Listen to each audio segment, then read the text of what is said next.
Welcome to episode 85 of the Twig Snapper Podcast. Today I'm joined by Sam Lackmann. She plays at St. Catherine's University. How you doing? Good, how are you? I'm doing well. Are you enjoying your summer so far? Busy with work and playing some hockey, but it's definitely fun, having a good time. Hey, you've got to stay busy. That's the only way to live life. If you're not busy, you're doing something wrong. Right. So we might as well kind of start in the beginning and kind of work forward, kind of get a picture of your hockey career, how you got to where you're at. So I know it's different for everybody. Doing this podcast, I've gotten so many different answers. People who start late, people who start, skating as soon as they can walk. So where did you fall in that? When did you start playing hockey? So actually I started with figure skating. Okay. But I have a twin sister who started hockey a few years before me. And I think I went to one of her games and I was like, yeah, I think I want to switch over from figure skating to hockey. So I kind of followed her in that sense. And I know my dad always wanted to push me into playing hockey because he loves the game. So I kind of just followed my sister, and then just kind of both of us worked our way up from there. I feel like there's somebody else I had on the podcast. Same thing. They started figure skating and then they made the transition, which has to make it, not too super hard. Because if you can skate, you just kind of got to add in the hockey fundamentals, and it's a little bit of different type of skating. But you were at least kind of familiar with being on ice. That wasn't a new thing for you. Yeah. So, Minnesota, where you're from, Minnesota girls high school hockey, had one other guest on who played or currently played girls high school hockey, and I mentioned that girls high school hockey is not that big in Michigan. Like guys high school hockey is huge in Michigan, through all the different divisions, and there's a lot of private schools that recruit heavily and big tournaments and all this stuff, but it's really not that big for girls. So, Minnesota, obviously, high school hockey is huge for the guys. I mean, they play the state championships at the XL Energy Center. And do the women play there too? Yeah. Yeah. So, I mean, it's just way bigger and way different than like Michigan. So I guess maybe talk a little bit about your experiences with high school hockey growing up in Minnesota, where hockey's life for so many people. Yeah, so I definitely think Minnesota is definitely the place for girls and women to start playing the game. It's automatically so competitive no matter what level you start at. But I went to Lakeville North High School, so we were in a pretty competitive conference and section. The team atmosphere always great. Unfortunately, at least when I was playing at Lakeville, we didn't make it to the X, but we were very close numerous times. And I think that kind of also helped me develop to the player I am today, automatically having that competitive drive and that mindset to get to something bigger than just, I guess, in season games. Right. And when you've got something like the chance to play at the Xcel Energy Center, it's huge. You go play at an NHL rink in high school, that is something that everyone wants to experience. In Michigan, they play at USA Hockey's rink in Plymouth, which is still, it's kind of a neat rink. You're playing at this USA Hockey rink, but it's nothing compared to Xcel Energy. I feel like if they played at Little Caesars Arena, it'd be that'd be the equivalent. But the hockey community is so great too. I still go to the state tournament, even though I'm going to be a senior in college. It's still just a great get together just to watch a little bit of hockey and go with friends. I went with a few friends from high school that we're still connected and just end up getting together for the tournament. I go with my current teammates. So even if you're not playing, it's still a fun environment to be in.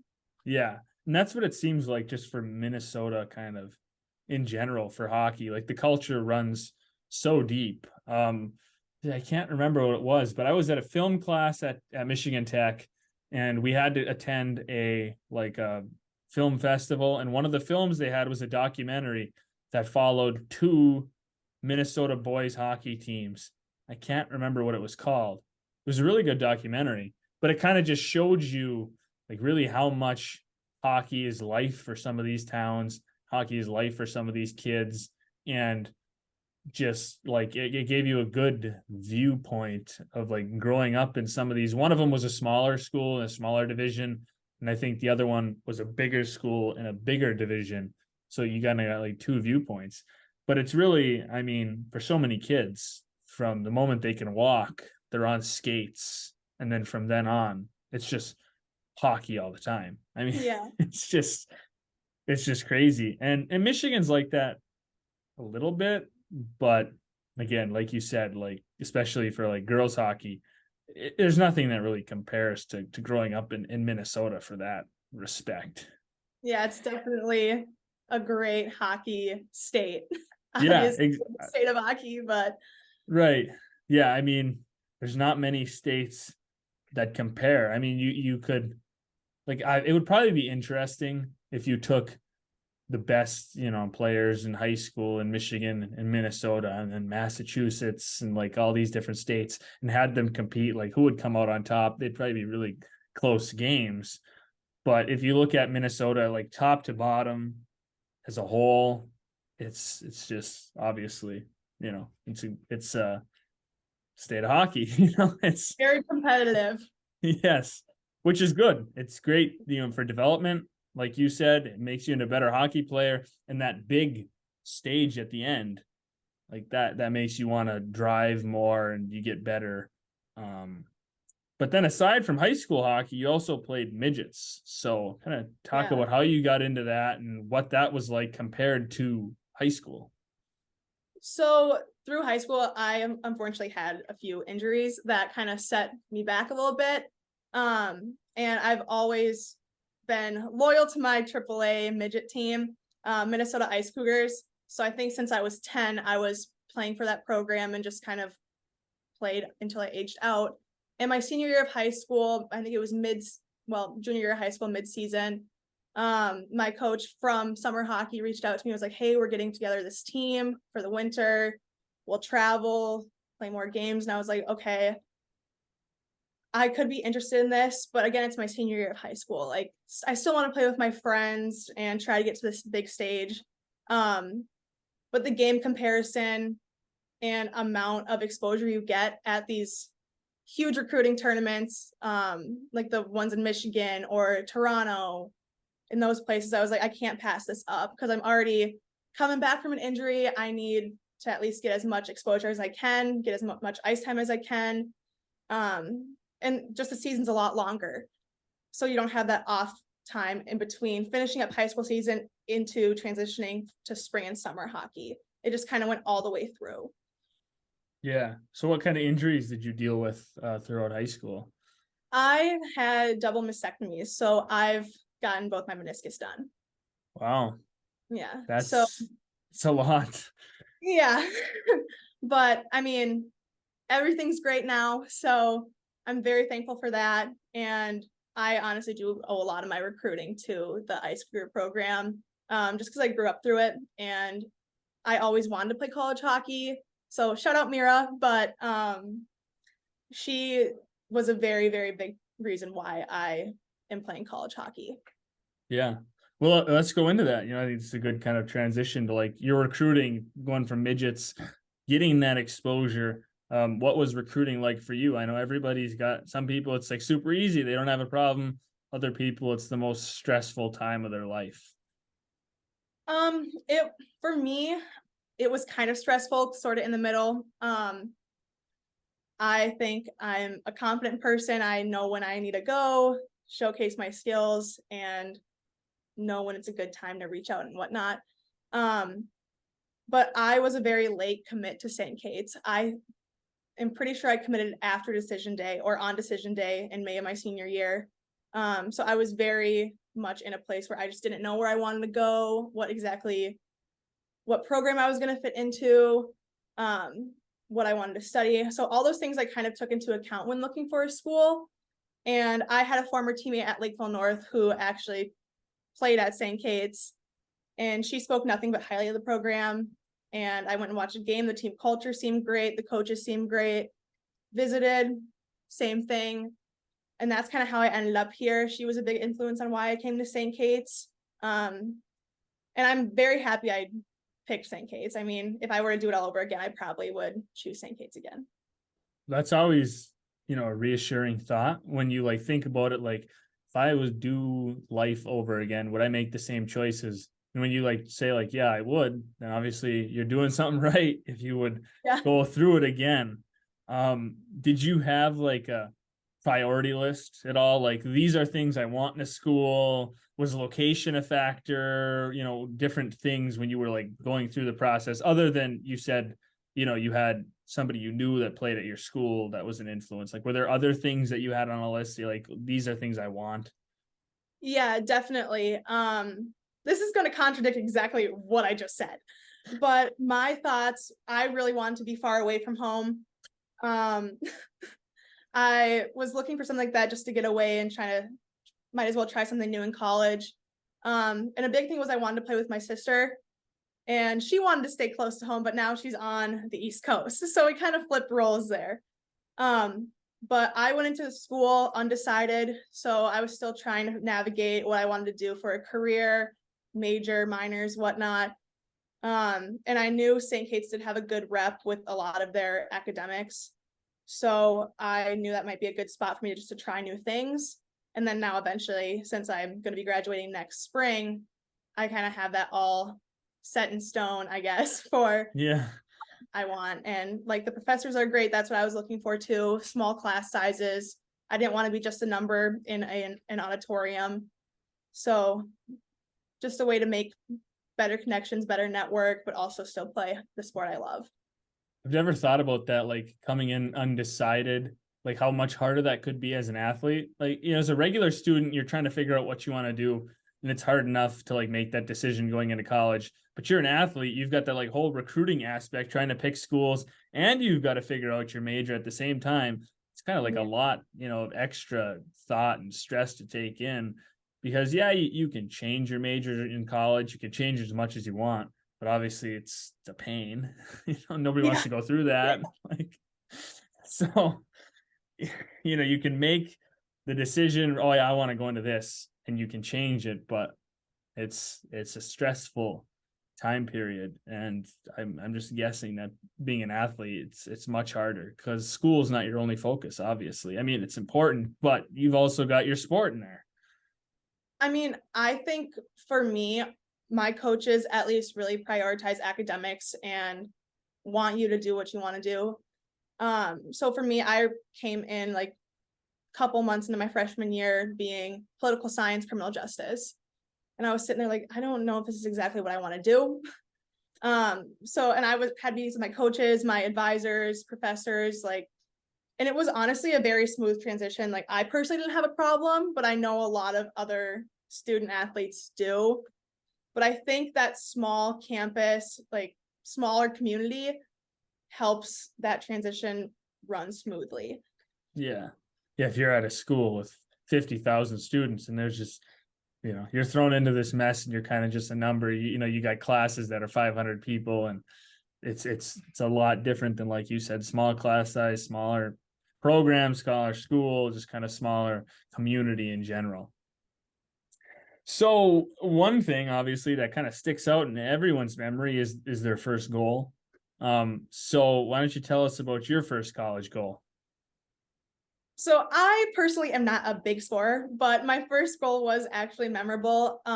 We were at Bethel in Blaine, and I just took a shot from the point. I think it might have gotten off a few bodies. I don't really know. All I know is it went in the net, and the film is so funny. I was jumping around like I might as well have won the Stanley Cup at that point. Well, it's an exciting moment, Yeah. Yeah, like I got my puck sitting up on one of my shelves in my room. Like it was definitely a really big moment for me. Knowing that I did produce something on the scoreboard, since I wouldn't consider myself an amazing goal scorer.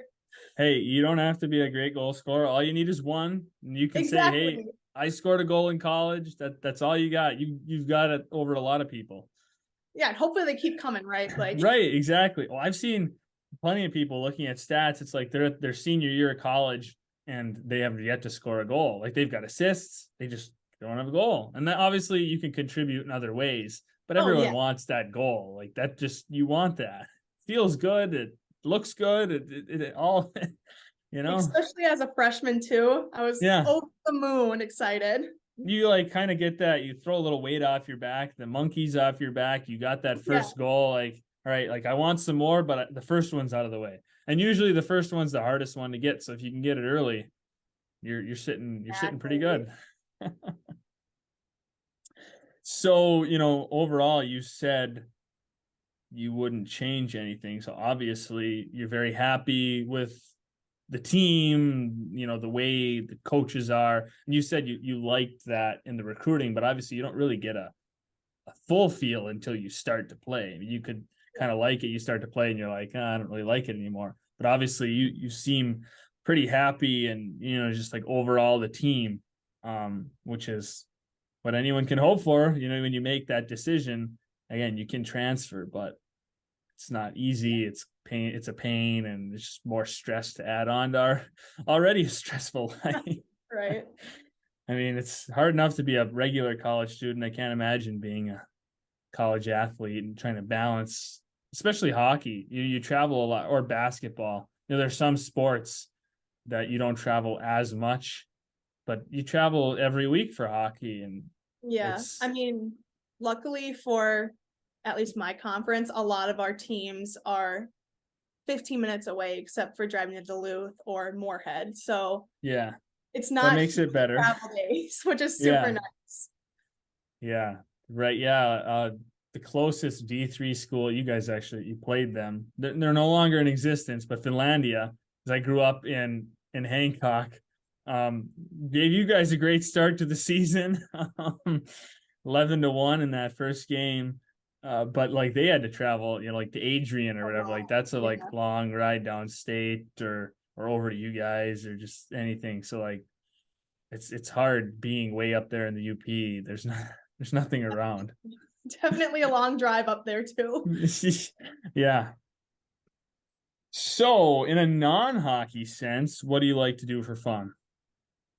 Honestly, just hang out with my friends. I live with a bunch of my teammates, so we'll do like a movie night or game night, get the team together, have a bonfire, or honestly going home, seeing my parents, my dog, stuff like that. Just being social. I mean, I'm a very extroverted person, so yeah, I'm not by myself. I'm thriving. I'm doing great. So yeah, right.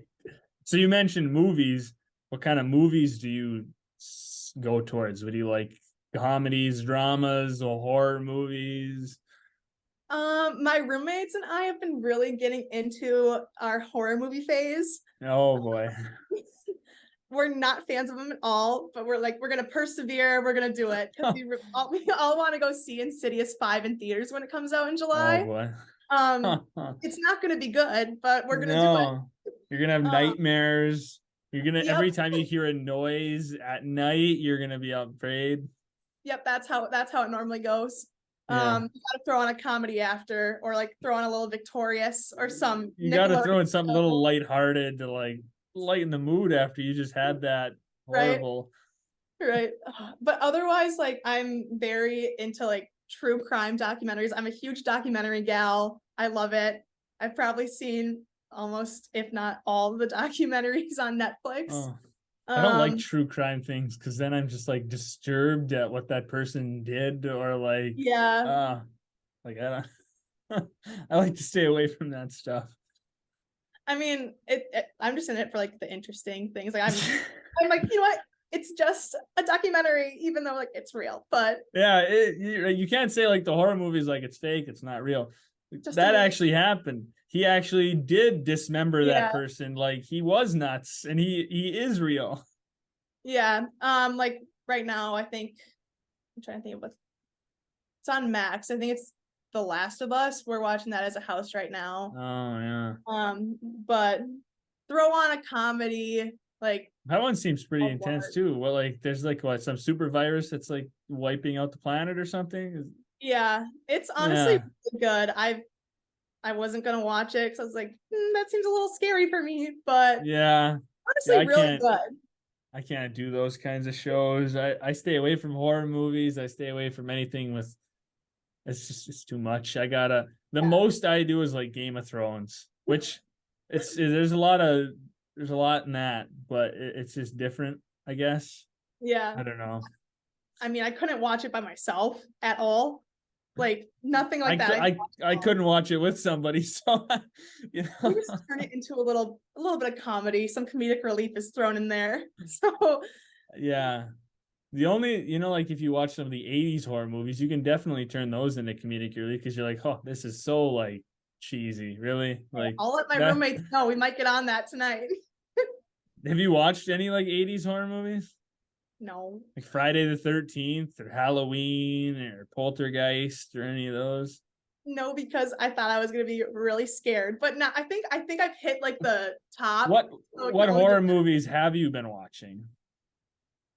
We just finished the Insidious series. Okay, if you watch the Insidious series, you can watch Halloween and you'll have no problems with it. Michael Myers, Freddy or Jason or Nightmare on Elm Street. Yeah, there you go. Yeah, and then there's so many of them. You could occupy the rest of your summer because there's like 8 of each film series. We'll see how that goes. I mean, I like to stick to it where it's like I guess those are fake too, but we'll see what happens. I'll tell them after this. Those I guess they're not really as much horror movies. They're I guess what you'd call the slasher films or like that genre. Yeah. Which is like it's like the same thing pretty much. The Saw movies, I never want to watch those. Ooh. You will not catch me watching any of those. No, thank you. Yeah, so you draw the line at Insidious. Yep. Or The Conjuring. I'll watch those. Those are fine. Oh, fine. Yeah. But yeah, I've watched very few. I saw not the newest Halloween because I think it's stupid that they keep making them. I saw like the one that came out like 3 years ago or whatever in theaters, and it was just so dumb. He just like he breaks out of prison and what does he do? Same thing he's done in every movie. He goes on like some killing spree. Like, what did you expect? Wow, like, and then at the end they leave it like, geez, is he dead or like he might be alive? Like, let's just wait to see how much money we make before we decide if he's dead or not. Like, we made enough money. Like, let's make another one. Might as well. But on a lighter note, I do like other stuff. I just don't like horror and like crime. I'm just gonna put that out there. Yeah, that's all we've been talking about here is like true crime and horror. And but no, I like reality TV. Like, oh boy, yeah, I'll just stop there. Yeah, I'm not a big reality. My reality TV is like Duck Dynasty, and I don't know if you know what Clarkson's Farm is. It's on Prime. It's this like he's a millionaire TV personality. He hosted like game shows and like car shows and all this, and he owns a farm and he decides that he's gonna start to farm, but he's never farmed before in his life. It's pretty funny if you like. It's really funny. I love that show because he's this just millionaire. He has no idea what he's doing. He's like trying to learn how to farm. I've heard of it. Yeah, I'll check it out. Highly recommend if you like reality TV. It's Yeah. So do you watch like the Kardashians or that kind of stuff? Desperate Housewives, or I don't know what. I don't even know what. Yeah. I mean, Jersey Shore, MTV, and like, whatever the Netflix dating shows are, and love those. Yeah, my fiance makes me watch some of those with her, and I'm not gonna lie, I get into it sometimes. You get sucked into the plot. Who's with who, and God, they cheated on this person. What? Yeah, right. And then she'll like watch a few without me, and I'm like, all right, I'm lost. Who are these people? Where'd they come from? They add in some get the recap. Right. Yeah. Well, that's better than horror movies. At least you can just like. The thing I think is so great is I like watch it and I'm like, geez, these people are so stupid. Like I just like can't help but laugh because they're so dumb. There's the one on Netflix. What is it called? Where they can't have sex with each other, they lose money. What is that one? Hot to handle. Yes. Like really? Come on. $1 million. No. $1 million and you can't do it for $1 million? Like they're so dumb. And that's what makes them good, I guess. They're just hooks you. It does. You're like, I can't believe they really just kissed. They just lost $4,000. boom, gone. Like, yeah, good stuff. Good stuff. So what about music? Oh I God. don't even know where to guess right now because you're like into horror and reality TV, so it could be like one of many things. But I kind of want to hear your guess. It might, Well, might I don't know, horror. You could be into like hardcore rap or like death metal. Like reality TV, you could be into like pop and like country, and I don't know. I'm a really big Post Malone fan. Yeah. I've seen him twice in concert. Wow. Great both times. Probably the best artist I've Yeah. seen live. I like country only in the summer though. I honestly like a little bit of everything. Yeah. I've been getting into the 60s hits lately. Oh, that's good stuff. Yeah, so honestly, I'm kind of all over the board. Whatever I'm in the mood Yeah. for, I'll listen to. So That's the not best though. picky. You know, not just being like country only or rap only. I can't listen to anything else. You got to have some variety, you know. You got to be all over. I get So bored of it really fast. Post Malone, I haven't listened to like anything newer he's put out. Like I like old Post Malone. Like that always goes hard. You can't go wrong with that. Agreed. But does he even have new stuff? I don't even know. Yeah, I think he's releasing a new album this summer or early fall. Because I know So, he's like, going on tour again. when was his last album? What was on his last album? It was a year ago, so that was dang, I can't even keep his album straight now. I'm trying to think. I'm trying to like think of where I was, like shoot, what's it called? Hold on, now I gotta look this up. This is gonna make me look like a fake fan. You're not really a Post Malone fan. You're all talk. It's the 12 Karat Toothache album. So like Love, Hate, Alcohol. Yeah. Lemon Tree, like that. It's a lot. I really didn't. I didn't really listen to that one at all. The one I like, last one I really listened to was like the one with Goodbyes and all that stuff. That's the one. Yeah, that's the one I actually like. Then the other ones I really haven't listened to. I just didn't keep up with it. I recommend. I'll have to give him a try. Does he still sound like his like sound? I always worry that like artists change too much. They try to like they go away from the like their sound. They try to be something they're not, and then it loses me. I think he still does, but I think it's a lot more like mellow music now. I guess. I mean, I guess that's the best way I can describe it. So don't listen to it if you're in a good mood because it's gonna drag you down. That's not be what mellow I'm saying. or no, it's like just not as like poppy, I guess. Like interesting. But it's really good. I actually really liked it. I thought I wasn't going to, but yeah. Very good. All right, good to know. Good to know. I'll have to check it out. I'm not a big rap guy, but Post Malone, he's an exception. He's good. Let's see here. What is your favorite college hockey memory so far? Oh God. I think honestly just going on the bus with the team. Like we do the bus karaoke, and one of our away games, we had a long trip. I think we were going to Marion or something. I can't even remember. But it was definitely in December and we were doing Secret Santa. And my Secret Santa got me this huge like palette of just face masks and scrunchies, just like random stuff. So me and one of my teammates, and we started the trend of doing face masks on the bus. Coach wasn't too happy about that one, but we were having like our own little spa day in the back of the bus.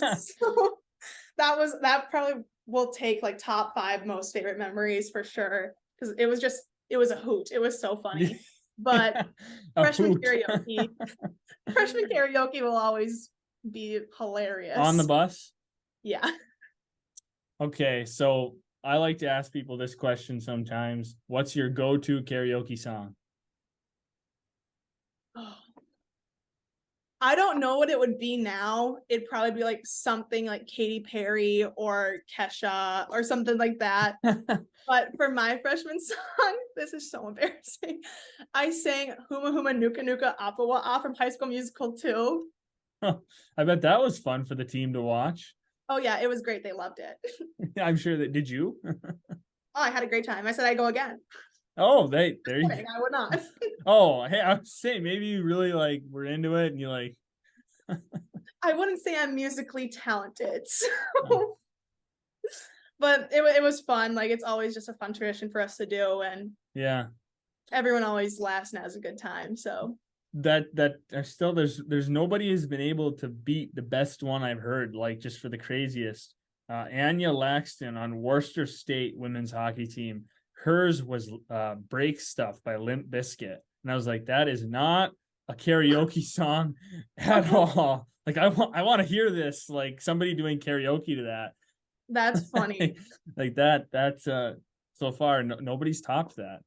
Like yours is pretty, I bet it would be pretty funny to watch. But a lot of them, it's just like, okay, like, yeah, it's just, anyone can do that. Like, I wasn't gonna do a basic song. I had to impress my crowd. right, exactly. Especially as a freshman, you want the team to think you're like cool, funny, and like, I did it. All right. So, you guys were decent this last year as a team. Do you have any goals for next year personally, team wise? I think team wise, for the most part, I mean, I'm going to be a senior, so I kind of just want to enjoy my last year, have the best season I can. So nothing super huge, just kind of enjoying the last ride. But team wise, we came, I think, a point short to making playoffs. And that would have been very, very big for our program. We were 10-1 at home, struggled on the road. So I think this year just kind of producing while we're on the road more. Winning a little bit more than we did this past season. I mean, even though we had a great season for our program last year, but I think just continuing to pick up where we left off will be really, really good for us in integrating our freshmen into our team culture and dynamic and finding a way to fit them in there as well. So I think just overall performing the best we can all season long, not giving up, just kind of sticking it to the other teams who think we're not competitive, because we definitely are. Right. Hey, that's an admirable goal. That's a good goal to have. I think that's a great place to leave it off. So thank you very much for joining me on this episode of the podcast. Thank you for having me. I had fun.